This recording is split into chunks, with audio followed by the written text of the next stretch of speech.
Okay, Hare Krishna. Welcome everyone to our Tuesday evening Bhagavad Gita discussion. Om Namo Bhagavate Vasudevaya. Om Namo Bhagavate Vasudevaya. Om Namo Bhagavate Vasudevaya. Om Ajnanatimirandhasya Jnananjanashalakaya Chakshurunmilitam Yena Tasmai Shri Gurave Namaha. Karoti Vachalam Pangum Langhayate Girim Yat Kripatamaham Vande Shri Guru Dinatarinim Paramananda Madhavam Shri Chaitanya Ishwaram Namo Vishnupadaaya Krishna Pristhaya Bhutale Srimate Bhaktivedanta Swami Niti Namine Namaste Saraswati Devi Gauravani Pracharine Nirvishesha Shunyavadi Paschatya Deshatarine Jai Shri Krishna Chaitanya Prabhu Nityananda Shri Advaita Gadadhar Shivasadi Gaura Bhakta Vrinda Hare Krishna Krishna Krishna Hare Hare Hare Ram Ram Ram Hare Hare. Hare Krishna. Once again, welcome everyone. So today we will be moving into chapter 10 of Bhagavad Gita in our Tuesday Bhagavad Gita discussion. So we finished chapter 9 last time, and in chapter 9 Lord Krishna speak about the glories of bhakti towards the end of ninth chapter, and the last verse of ninth chapter was Manmana Bhava Mad Bhakto Madhyaji Mam Namaskuru. So Krishna is saying, always engage your mind in me, think of me, become my devotee, pay obeisances unto me.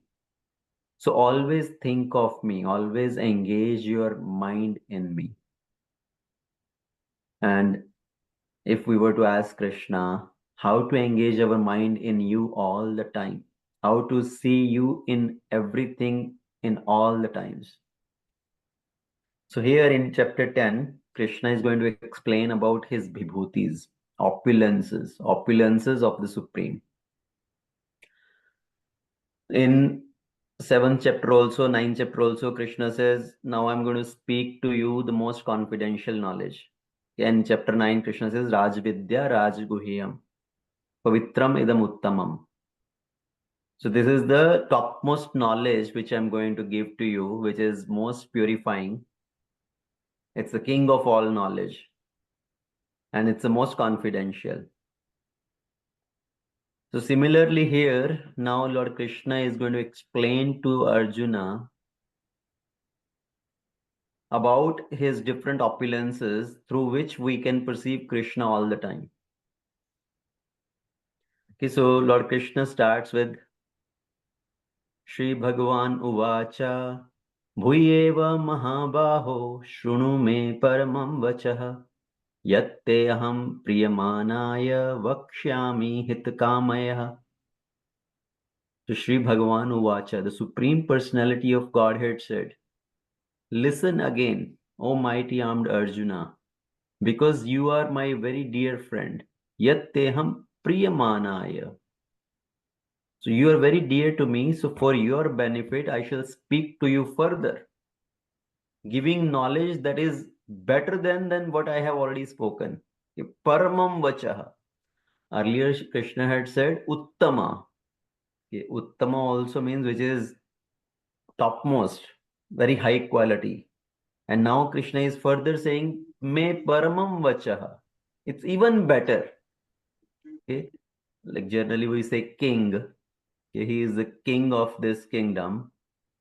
But then if somebody says emperor, emperor means he is even higher than king. King is for one particular city, one particular state. Emperor is for the whole country, for the whole world. So same way here, earlier Krishna says Uttama, but now Krishna is saying Paramam Vacha, even the higher knowledge I should speak to you now. And Krishna is speaking for the benefit of Arjuna, for the benefit of his devotees. Because Arjuna was anxious that I don't want to make any wrong choices. And Krishna is eager to share the knowledge with Arjuna and with all his devotees to come out of his love for the devotees. So Krishna says, now I am going to speak to you even the higher knowledge. And in text 2, Krishna now start explaining his relation with the material world, with all the people around us. So 10.2 Krishna says, Na me vidhu suragana prabhavam na maharishiyah aham adir hi devanam maharishinam cha sarvashah. So na me vidhu suragana, the demigods, the devatas, they do not know me. Prabhavam na maharishya, nor even the great sages know me. They do not know my origin or my opulences. Aham adir hi devanam. And I am the source of all the devatas, Maharishi Namcha Sarvasha, and all the Maharishis. Okay. So even the devatas and the great sages also cannot know Krishna. Now the devatas are known for their power. They have certain powers to execute the affairs of this world. And rishis, generally, they are even higher than devatas because rishis, they impart knowledge. So they are high in knowledge and also they are high in renunciation. So devatas, they have power, and the rishis, they have knowledge and renunciation. But Krishna says even the devatas or the rishis also do not know me. They also do not know my origin and my opulences. But I know everything about the devatas and the rishis. I am the source of all of them. So here, if we think of a child, a father will know all about the child, his childhood, his birth, his childhood, and all kind of activities which the child has performed. But the child may not know about the details of the birth and the childhood of his father. He may know little bit what he may have heard from his father or from his grandfather, but he may not know everything about the birth and the childhood activities of his father. So that's why all the devatas and all the rishis also do not know the origin and opulences of Lord Krishna, because Krishna is the origin of everybody. Okay? As Brahma Samhita says, Ishwarah Parama Krishna Satchidananda Vigraha Anadhiradhir Govinda Sarva Karanah Karanam.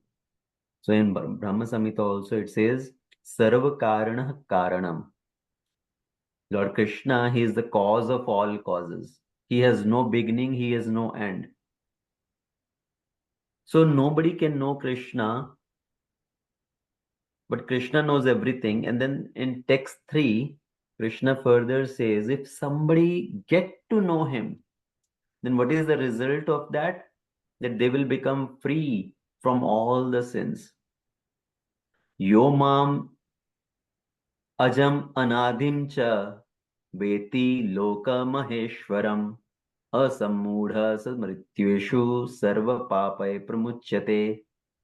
So he who knows me as the unborn, as the beginningless, as the supreme Lord of all the worlds, he only, undiluted among men, is freed from all sins. Sarva papa pramuchyate. So in the second text, Krishna says, nobody knows me. Okay, all the demigods, all the great sages, they can also not know me. Here, Krishna says, somebody who knows me as the unborn, as the beginningless, as the supreme Lord of all the worlds, Sarvaloka Maheshwaram. So is it contradiction to what Krishna has spoken in text 2? Right? Because in text 2, Krishna says, nobody knows me. Here, Krishna says, somebody gets to know me, then they have this effect. They are undiluted among men and they become free from all the sins. So how to understand this? Is it a apparent contradiction between text 2 and 3? So the point is, there is no contradiction. The point to understand is, nobody can know Krishna on their own power. Okay? By their own limited intelligence, they cannot understand Krishna. Only when Krishna showers his mercy, to the degree Krishna showers his mercy, they can understand Krishna. They get to know Krishna by the mercy of Krishna only. Like Krishna is showering mercy on Arjuna, and because of that, Arjuna get to know Krishna.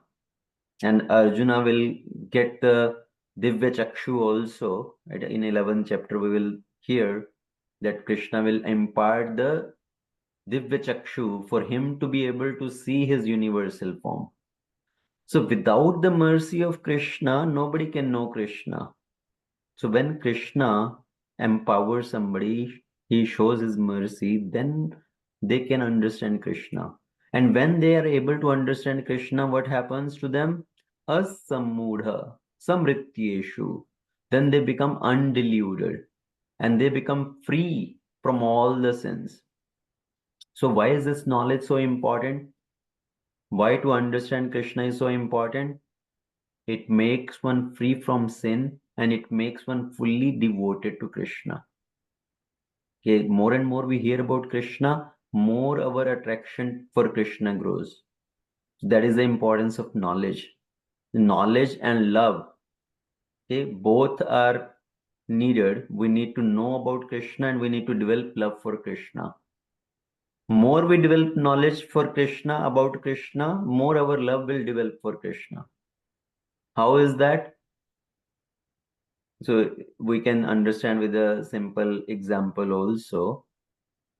Let's say if I show you some stone, okay, which looks like as some black stone, you do not know anything about that stone. So you may ask, what is this stone? And if I tell you, oh, you know this, what you are seeing here, this is not an ordinary stone. This is Shaligram Shila, which is found in very rare places in Gandaki River, which is located in Nepal.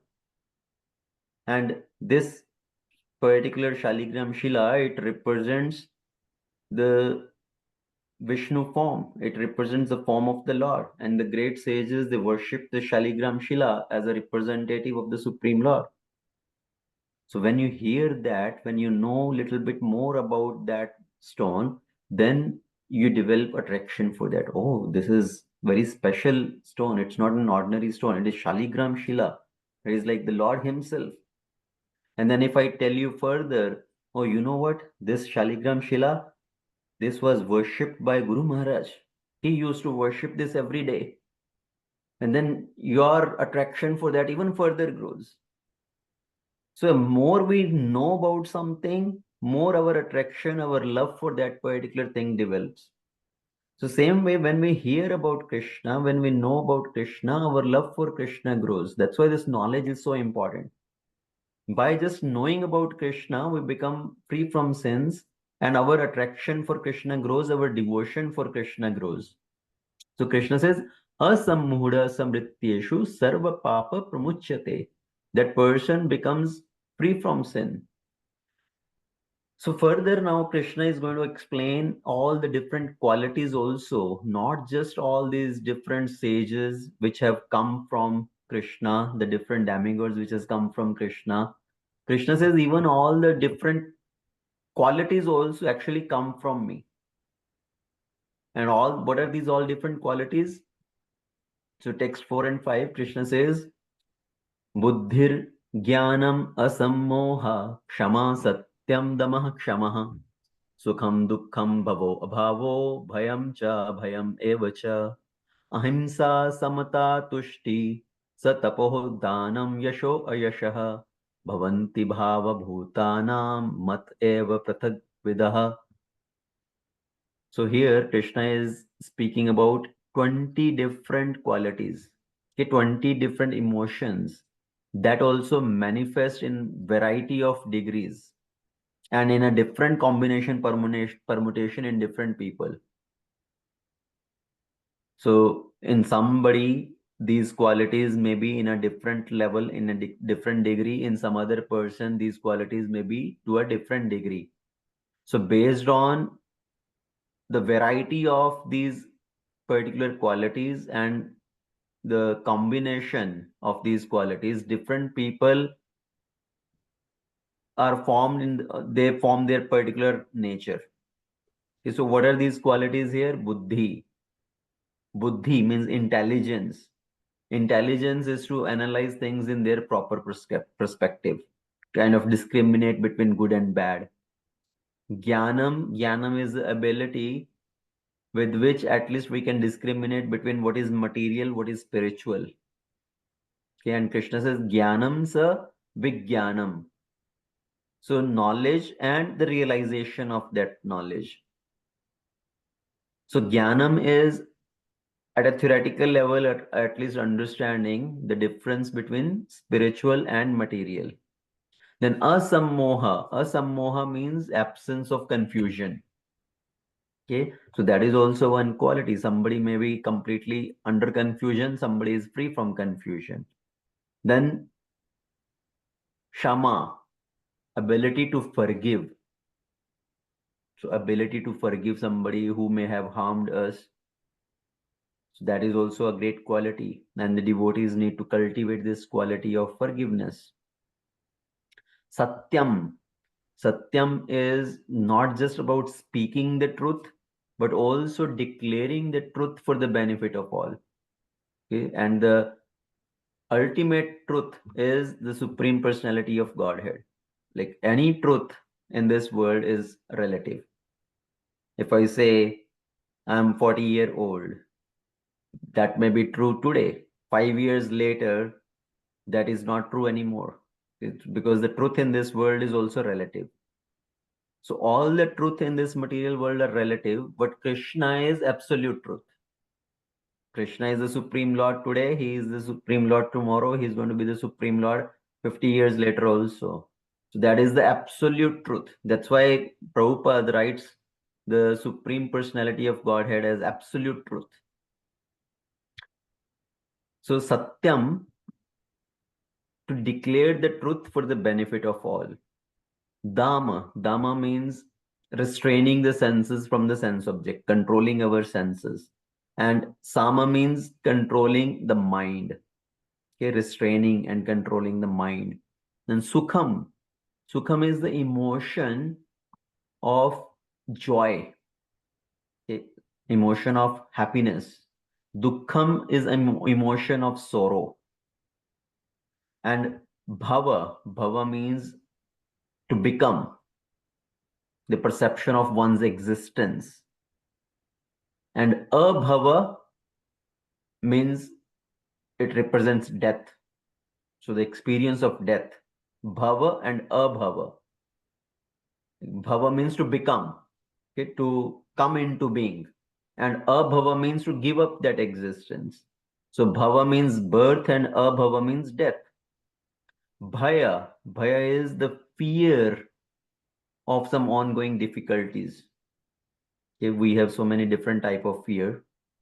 Somebody has fear of death, somebody has fear of losing somebody has fear of getting defeated, somebody has fear of losing money, somebody has fear of losing hair, somebody has fear of losing the youth.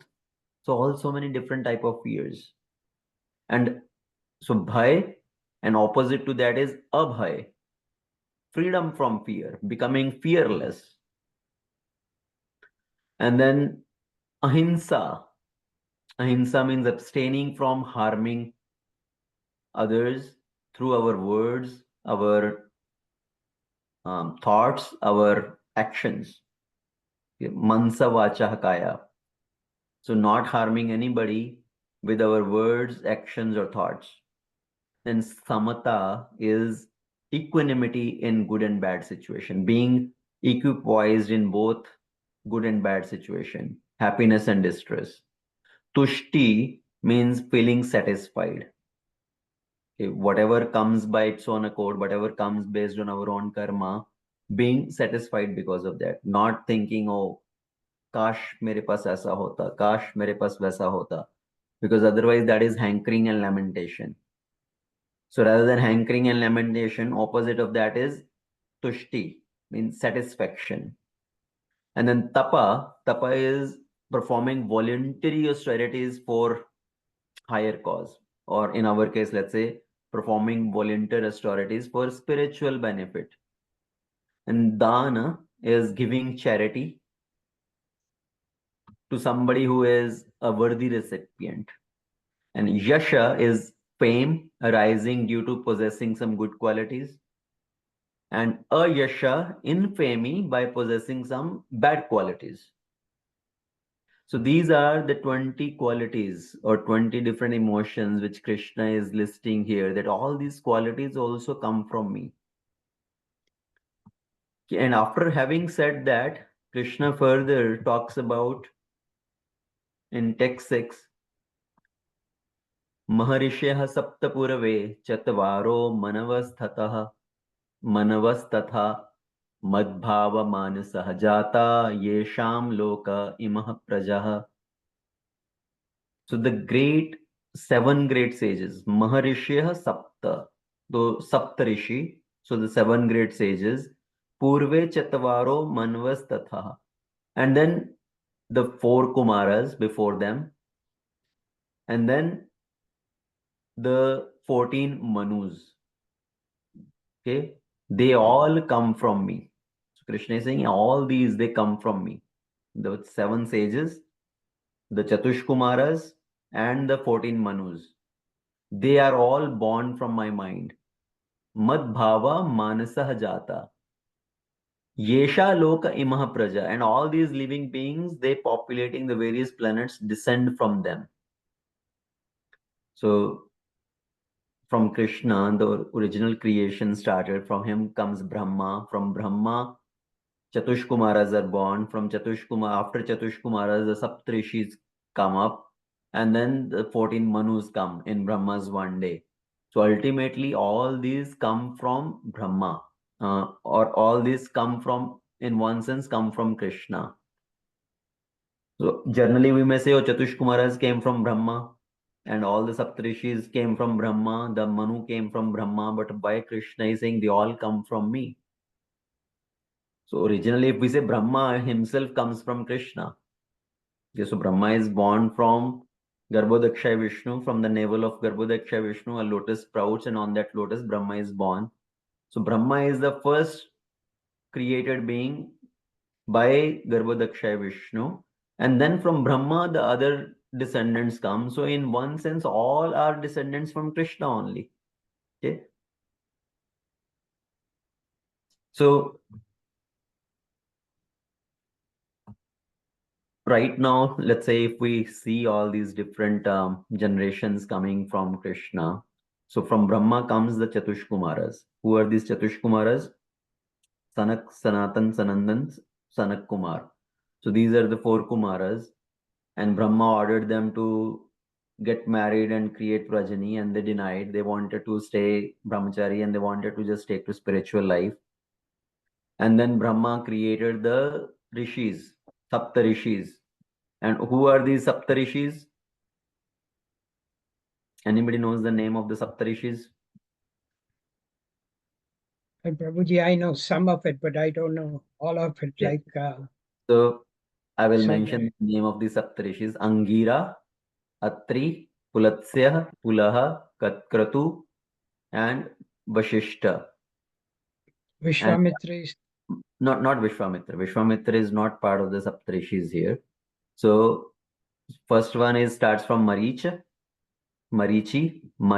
Angira, Atri, Pulatsya, Pulahu, Kritu, and Vashishta. So these are the seven sages, and then the 14 Manus. Okay, 14 manus which come in one day of Brahma starts with first manu as Savambhu Manu. So Savambhu Manu, then there are other manus, Uttama, Tamasa, Raivata, Chakshusha, Bhavaswata. Then further to come are Shravani, Daksha Shravani, all that. So right now we are in the seventh Manvantra in this current day of Brahma. Okay, and that seventh Manvantra is Bhavaswat Manvantra. So the Manu's name is Bhavaswat Manu. So after that, there are 7 more Manus to come in this one current day of Brahma. So the point here is Krishna is saying everybody comes from me. All these Manus also, or all these great sages, they come from me. So Krishna is the creator of all the devatas. He is the creator of Brahma. He is the creator of Shiva. Okay. So I had given example earlier. If a person goes to some isolated island, isolated country, let's say, and there from him, lot of descendants are born. Okay. Some is doctor, some is engineer, some is mechanic, some is something else. All came from this one person. Originally, all the generation started from that one person. So it is not wrong to say, oh, they are the descendant of that one particular person. Even though they may came from different fathers in that lineage, but it is not wrong to say they are all descendant of that person. So same way, even though they all these sages and then the 14 manus, they come one after another from various fathers, but originally they all started from Krishna. So it's not wrong to say they are all Krishna's, coming from Krishna. So next verse, Krishna talks about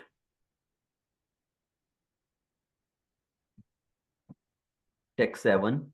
Etam vibhuti yogam cha mam yo veti tatvatah. So vikalpena yogena yujyate natra samshayah.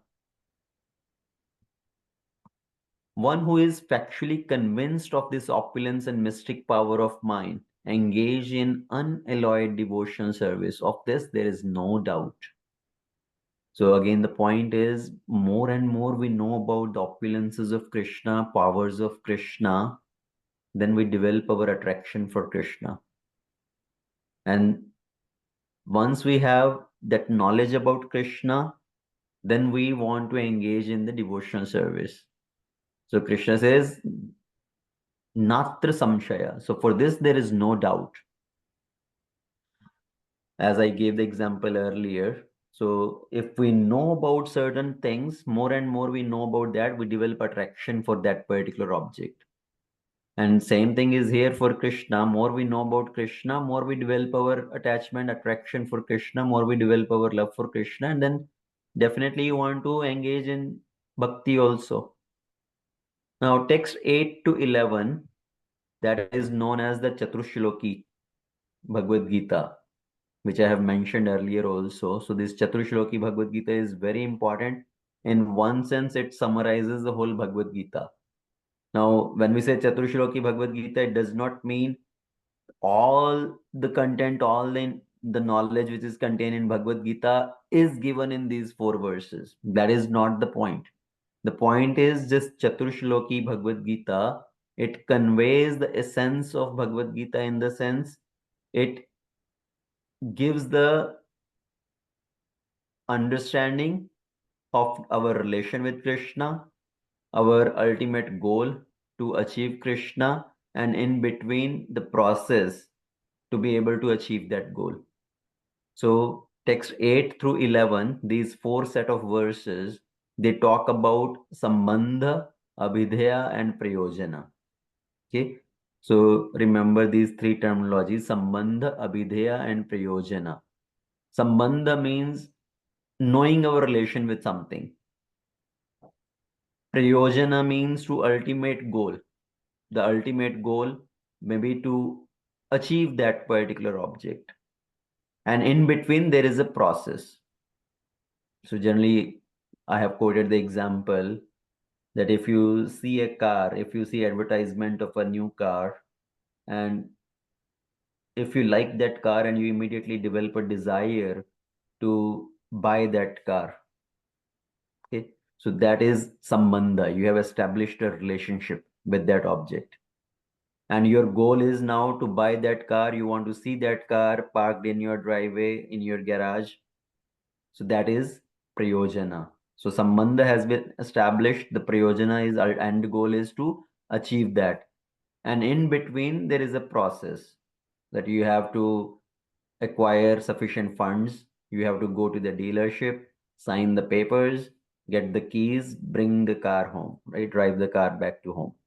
So in between, there is a process. So same way here, sambandha abhideya prayojana, sambandha understanding our relation with Krishna. Krishna is the Supreme Lord. We are all part and parcel of Krishna. We are all his loving children.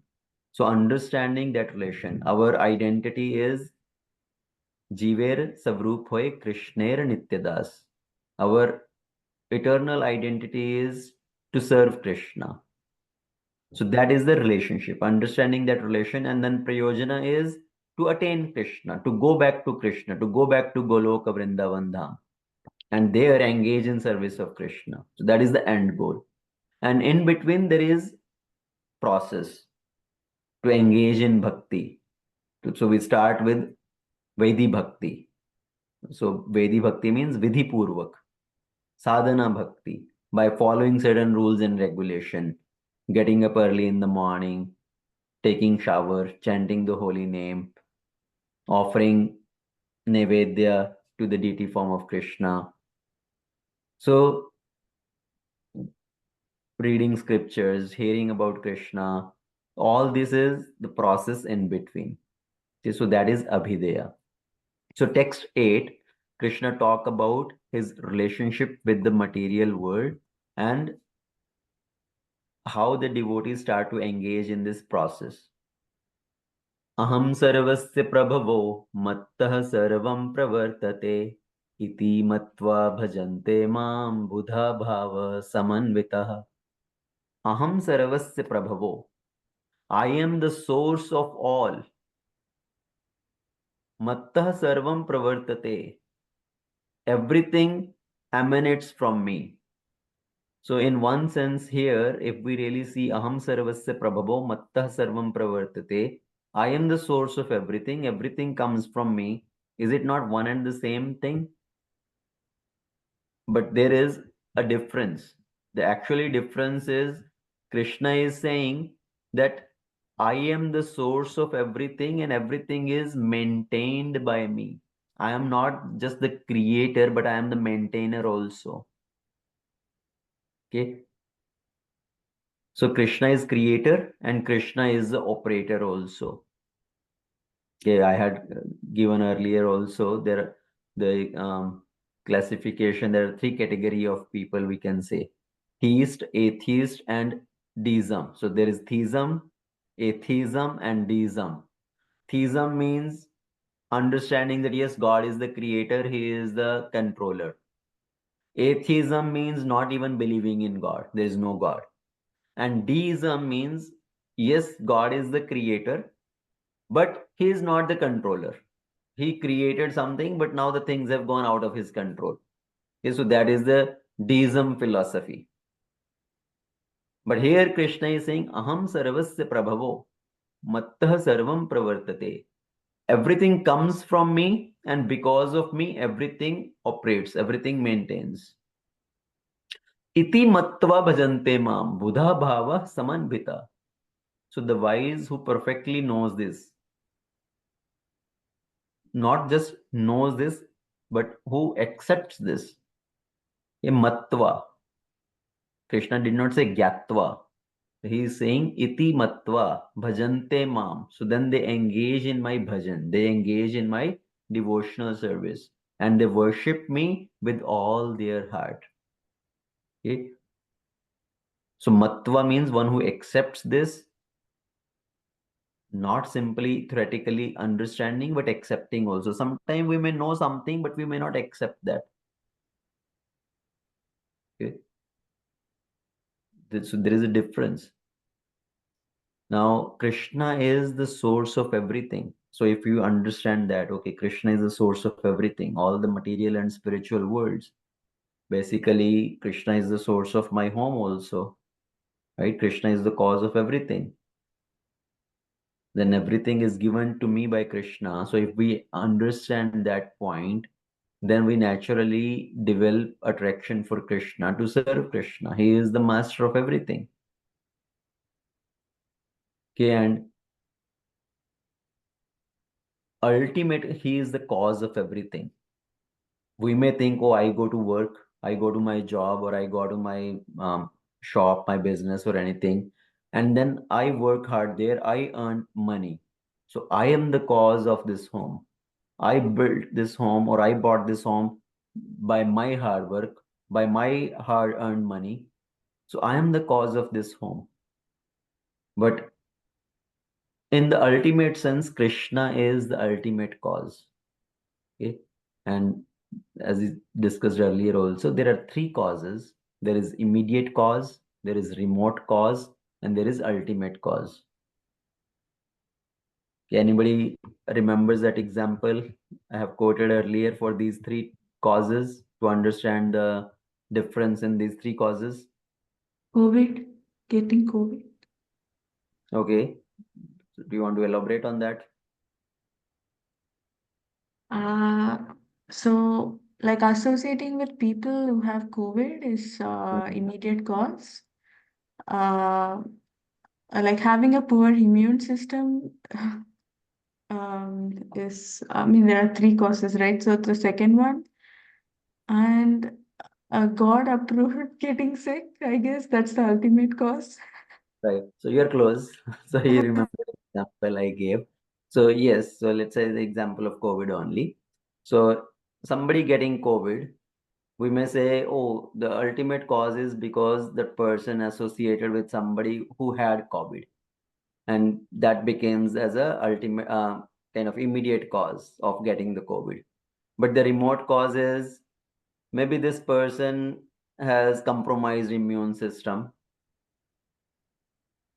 right? And that was the actual reason why this person got COVID, because not everybody got COVID.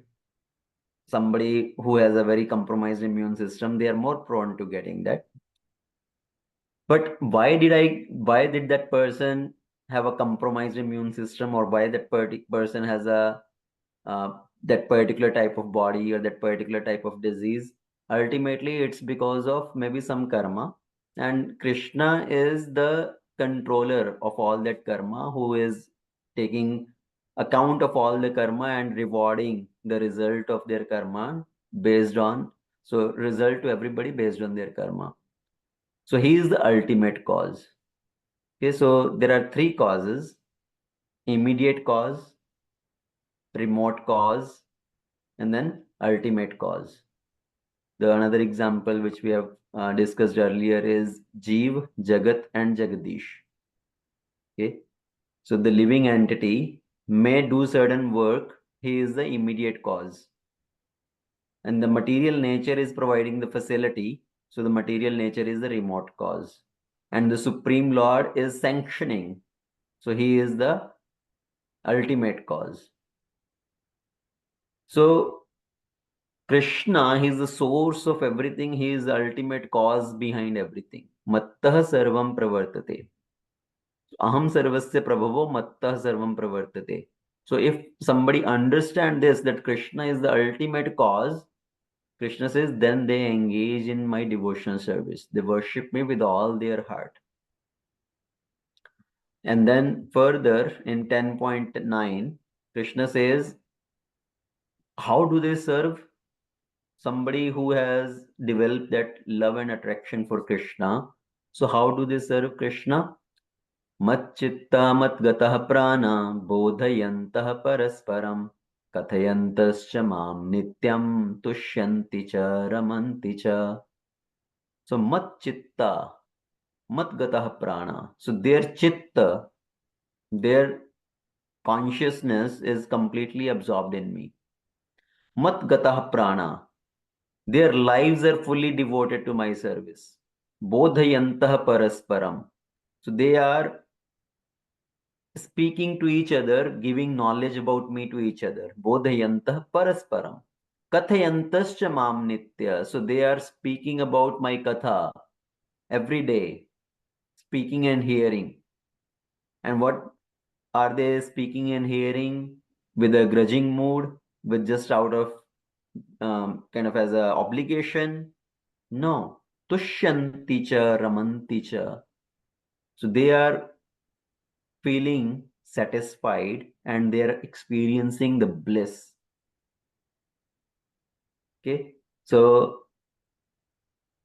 that is the nature of the devotees, how they engage in Krishna's service, constantly thinking about Krishna. Their lives are completely dedicated, centered. So Krishna is the center of their lives. Their lives are revolving around Krishna.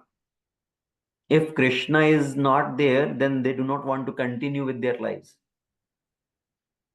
Like the example of Pandavas, Kunti Maharani.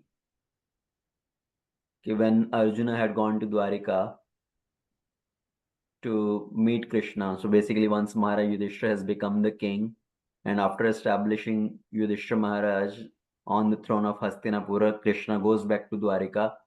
And after some time, now Arjuna goes, many years have passed, and Arjuna goes to meet Krishna. And it has been long time, Arjuna has not returned back. And Yudhishthira has started seeing all the symptoms of Kali Yuga prevailing. And finally, when Arjuna comes, Arjuna is very filled with so much of kind of anxiety, and he is sad. His tears are flowing from his eyes. He's not able to speak.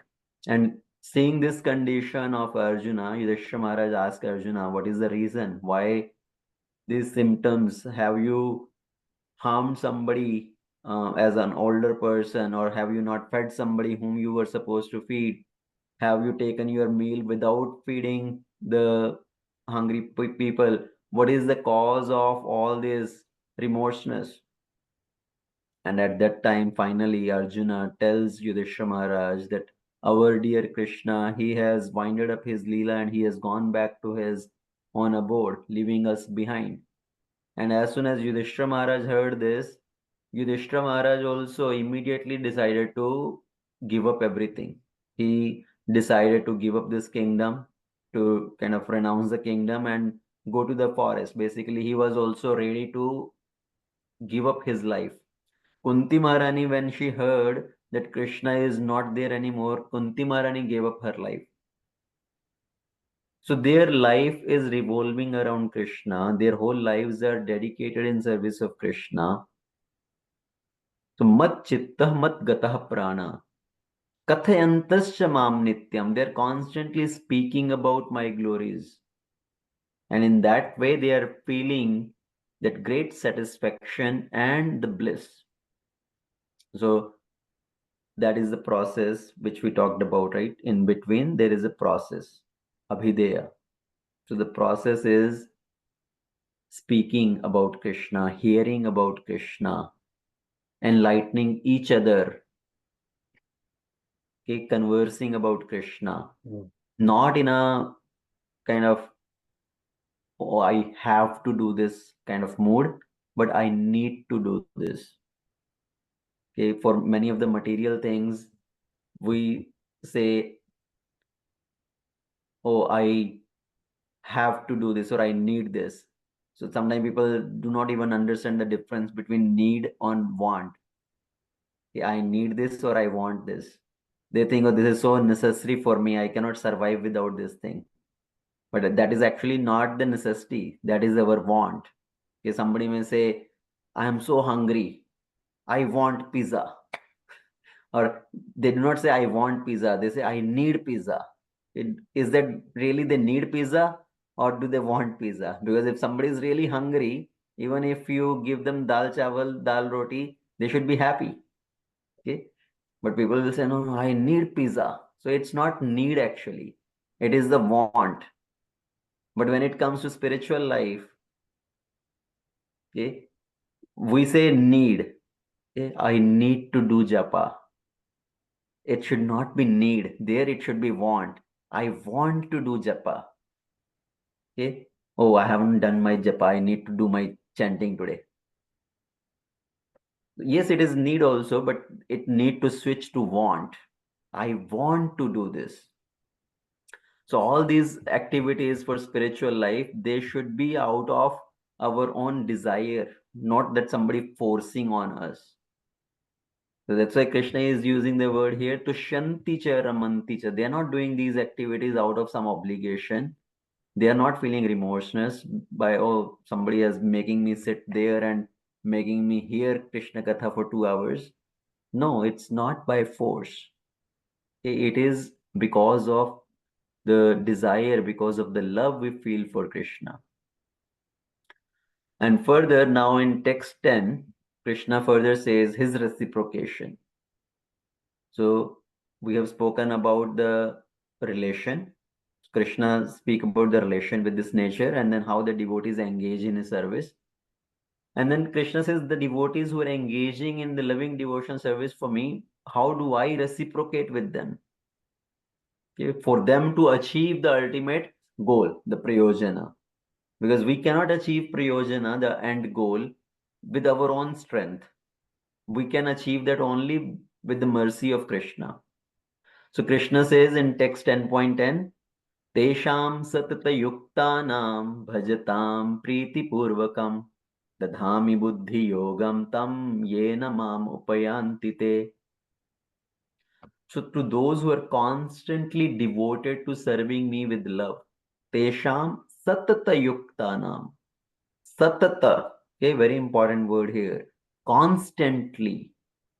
So those who are constantly devoted to serving me with love, bhajatam priti purvakam. Again, the condition here is priti purvakam.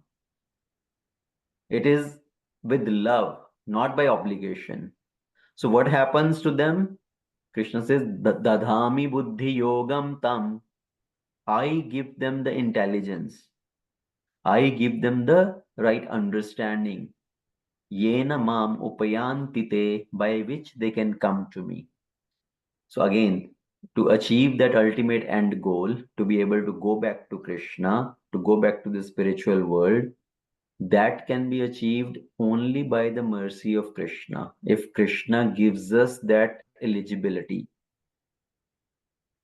Krishna provides us more and more intelligence by which we can understand Krishna, by which our doubts gets eradicated, our misconceptions get eradicated.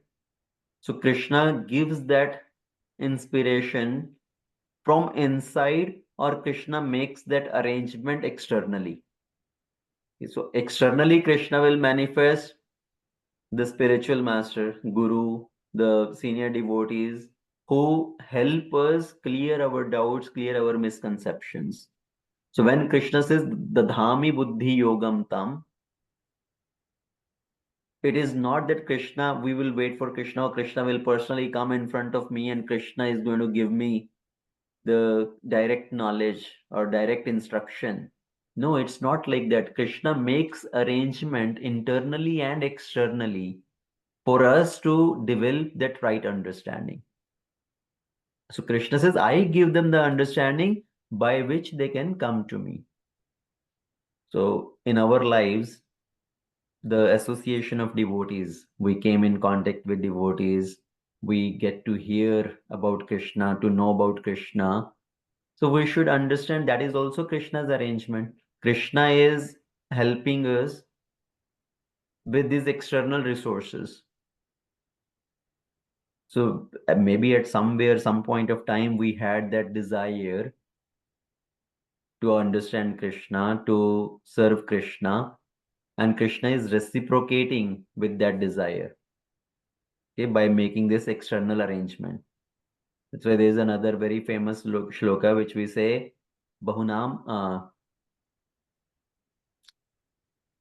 what is that shloka? Brahmand Brahmite Kono Bhagyavan Ji, Guru Krishna Prasad Paye Bhakti Lata Bij.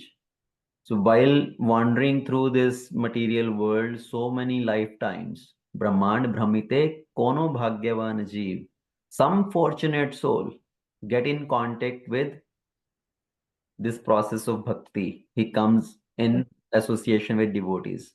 Guru Krishna Prasad Paya Bhakti Lata Bij. He gets the seed of this devotion. So this is all Krishna's arrangement.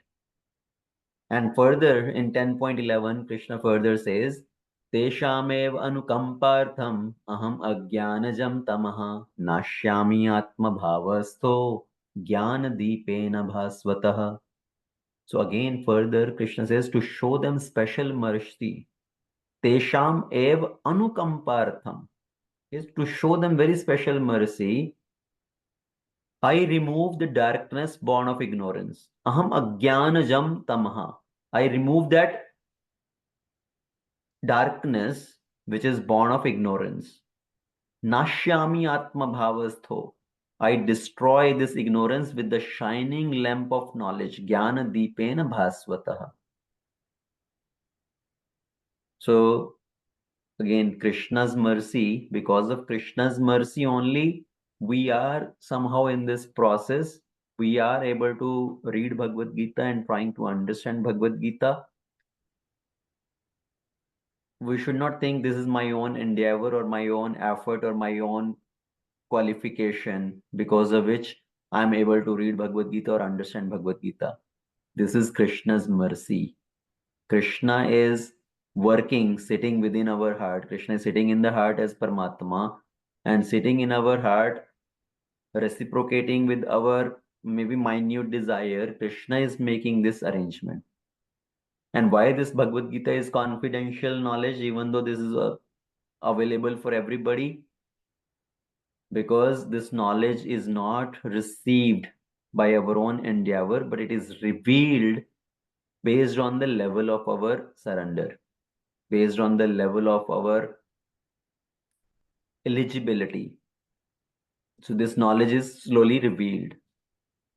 So we may be understanding some meaning of particular shloka, but later on we may understand a little deeper meaning of that.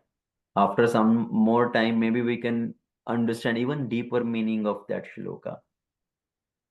So that is Krishna is revealing to us at a deeper level, at a different level, based on our level of surrender and based on our level of purity, our level of sincerity. That is why this Bhagavad Gita is known as the confidential knowledge. Raja Vidya Raj Guhyam. This Bhagavad Gita, this knowledge is Guhya, confidential, because it's revealed based on the eligibility of the recipient. So Krishna is saying, I am the one who is giving that special mercy. I destroy with the shining lamp of knowledge the darkness in our heart, which is born of ignorance. So these are the 4 verses which are very, very important. The Chatur Shloki Bhagavad Gita. So if we meditate on these 4 verses, understanding our relation with Krishna, or relation of Krishna with this whole creation, and what is our ultimate goal, and what we are supposed to do to achieve that ultimate goal. Okay. So I will stop here today, and in the next session, we'll try to discuss the remaining verses of this chapter, because Krishna is going to speak about his various vibhutis, the opulences, through which we can perceive Krishna everywhere. Whatever great we see in this material world, Krishna says, that is just the tinge of my opulence. Okay, if we see any great mountain or great river or a great species among the animals, let's say lion is considered as great, most powerful. So all these are the sparks of Krishna's opulence. Okay, anybody who has lot of intelligence, somebody has a lot of power. They are all representing Krishna's opulence, because ultimately Krishna is the source of everything. The definition of Bhagavan is somebody who is full of the six opulences. Ishwarasya samagrasya vir Aishwarasya samagrasya virasya yashasah shreya jnanam vairagyam sheva shannam bhagam etangana. So somebody who possesses all the six opulences in full, that is the Supreme Lord. And anything in this material world who is exhibiting little bit of opulences is just spark of Krishna's opulence. Okay, so we'll discuss about the opulences of Krishna, his various vibhutis through which we can try to see Krishna everywhere within this material world. Okay, so thank you so much. Srimad Bhagavad Gita ki jai, Srila Prabhupada ki jai, Ananta Koti Vaishnav Vrinda ki jai. See if there is any question or any comment.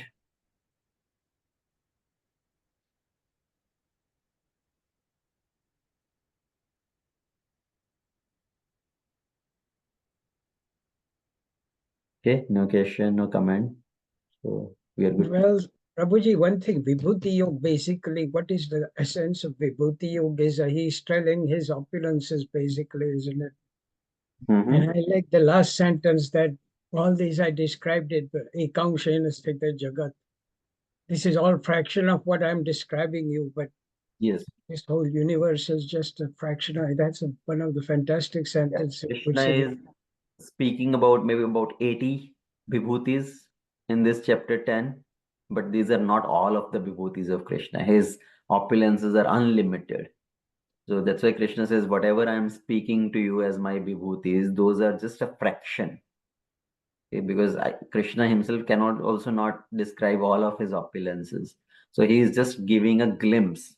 Like when the movie comes, movie is 2 hours, 3 hours, but before the movie there is a trailer.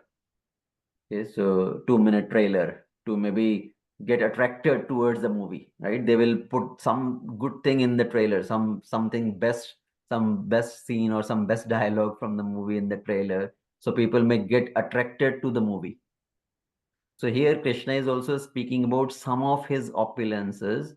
So by hearing those opulences of Krishna, we can get little understanding of Krishna and get little attraction towards Krishna to know more about him. Okay, so that is why Krishna says all these opulences which I'm going to speak to you is just a fraction.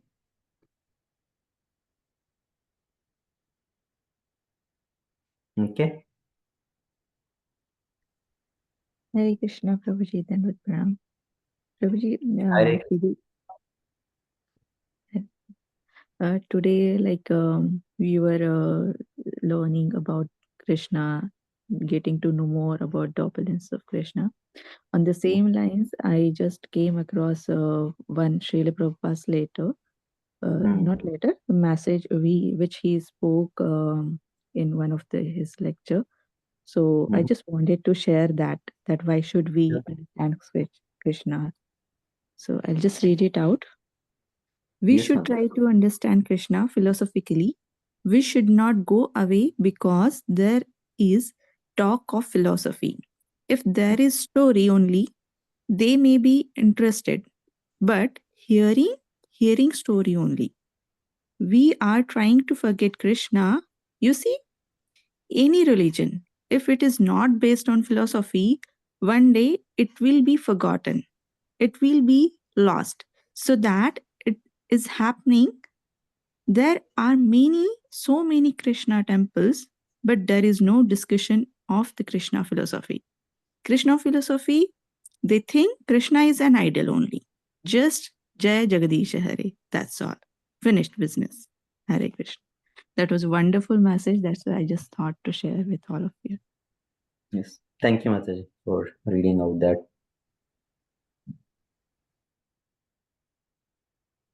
So, in case Ms. Srila Prabhupada is trying to tell us that we should not only just listen to the Bhagavad Gita or stories of Krishna, we should try to understand him through the scriptures, Shastra Chakshu. Right. So philosophy. that's why philosophy is very important, to understand the principles. Okay? If we read Bhagavad Gita and read from Bhagavatam, so the same principles which are explained in Bhagavad Gita are explained in Bhagavatam through the means of stories.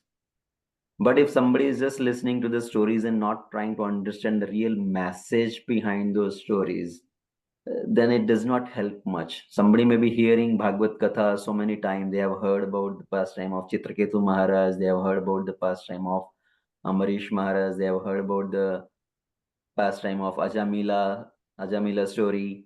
But if we do not understand the basic principles behind those stories, then it does not help us in the time of calamity.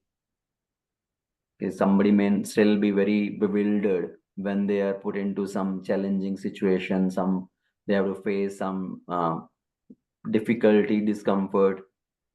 They are not able to handle those situations. That's why philosophy and religion, they have to go together. Religion without philosophy is, Prabhupada said, sentiment, and philosophy without religion is mental speculation. So that's why philosophy and religion have to go together.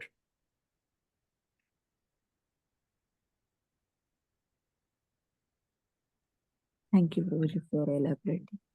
One of the things, Prabhuji, is that part of anartha? You were talking about some of the mistakes we make in religious things you talk about, and that is one of the big problem we do, is we just sometimes we think that we concentrate only on the process, but we don't think through. And that's why I like your things you were talking about, self-reflection and introspection.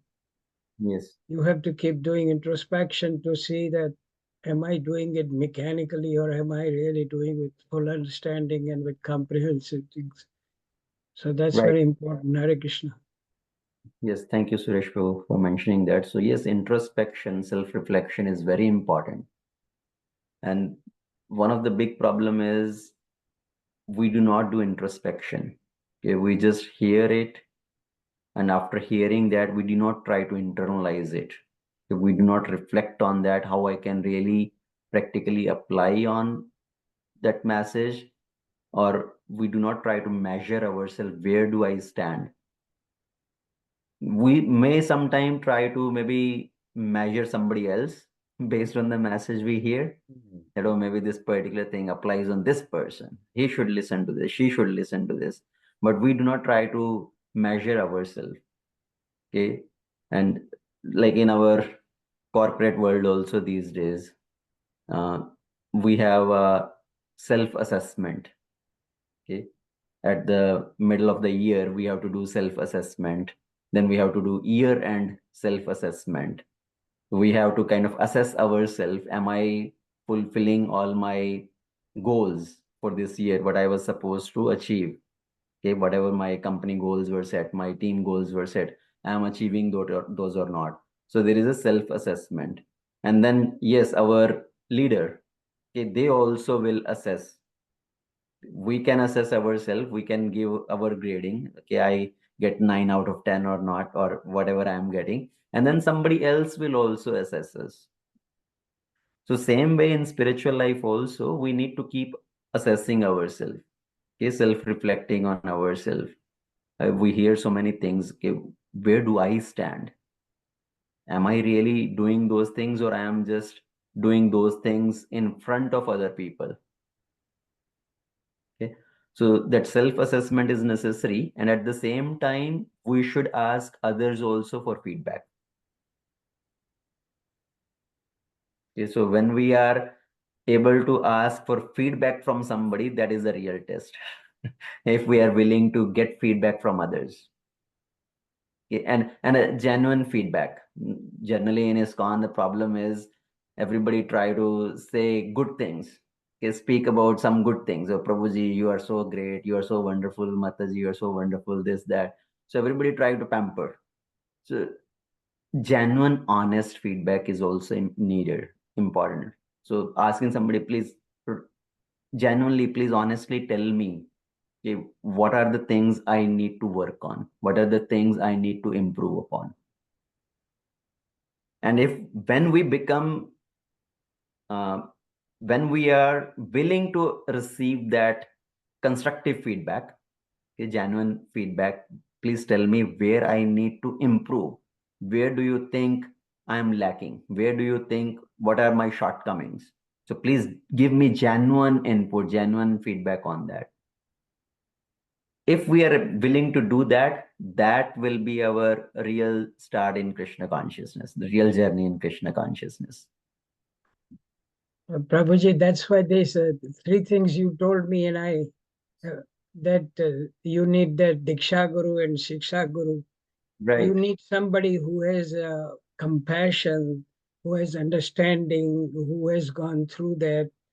And then you can open up to that person and he would keep it confidential. Otherwise, people don't go to. But I think you are right that you have to go to people you respect, really, not just verbally.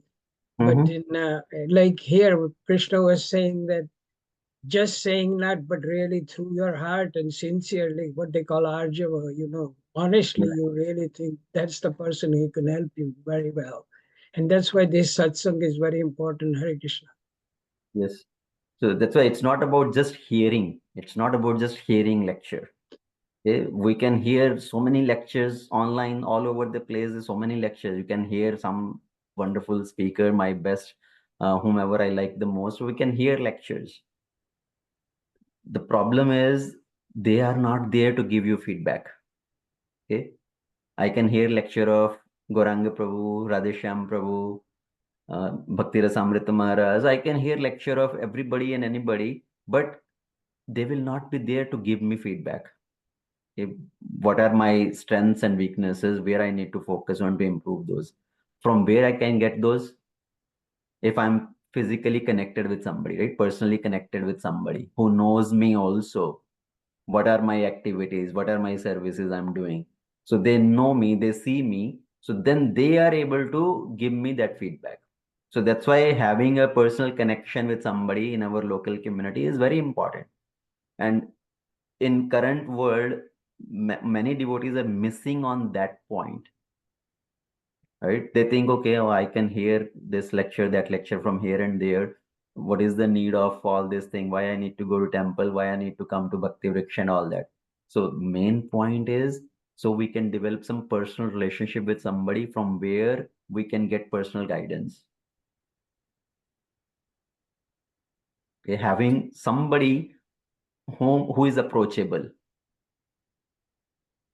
Okay, so thank you so much. I think we'll end it here. Hare Krishna, Prabhuji, Dandavat Pranam. We'll see. Hare Krishna. Thank you everyone for joining. Srimad Bhagavad Gita ki jai. Srila Prabhupada ki jai. Ananta Koti Vaishnava Vrinda ki jai. Jai. Hare Krishna, Prabhuji. Thank you, Krishna.